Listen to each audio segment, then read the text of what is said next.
Hola, bona tarda a tothom. Eric, estem aquí amb la represa, amb la rentrée i hem tornat, no del tot, però hem tornat. La nostra primera novel·la de la temporada és Juvenil a les Terres dels Bàrbars, de Joan Lluís Lluís, que és el nou fitxatge de Club Editor, per dir-ho d'alguna manera. Però em va sorprendre perquè sí que sabia que feia anys que escrivia, però és que en fa molts.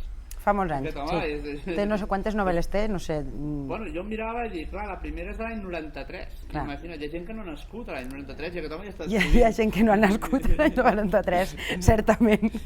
Bé, parlem de la novel·la. Jo la vaig agafar perquè tu em vas dir, això és un novel·lón, i certament és un llibre que atrapa. Primer perquè, tot i que està un llenguatge molt treballat, podem dir que és senzill de llegir. És una història bastant fàcil d'explicar, no? Una noia que en l'època dels romans, en un poble dels límits de l'imperi, per unes circumstàncies, ha de marxar del poble i l'acompanyen una colla de sapastres. L'acompanya primer una colleta de sapastres, no? I la cosa va creixent.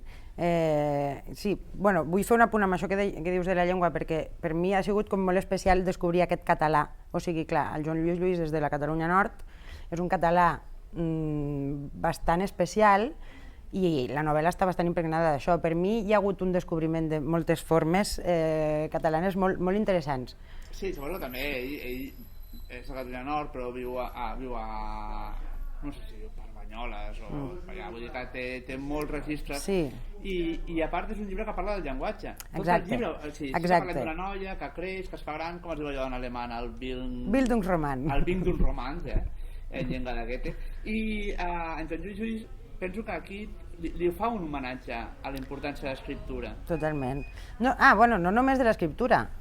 O sigui, una de les tasques de la Juvenil, al principi, i això no és cap spoiler, és precisament l'escriptura dels rotlles. Sí. Lliga amb l'Infinito en un Junco, per exemple, una miqueta allò.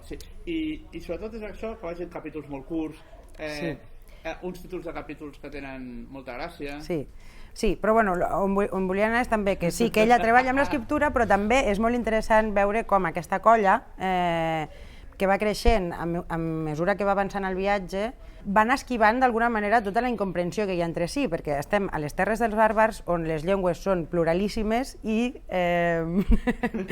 clar, van descobrint maneres de comunicar-se i van descobrint també com perdre l'hostilitat davant d'allò desconegut, com perdre l'hostilitat davant d'aquell a qui no entens, etc. I arribar a inventar-se una llengua per entendre's tots. Exacte. Per tant, té moltes capes, senzilles, i no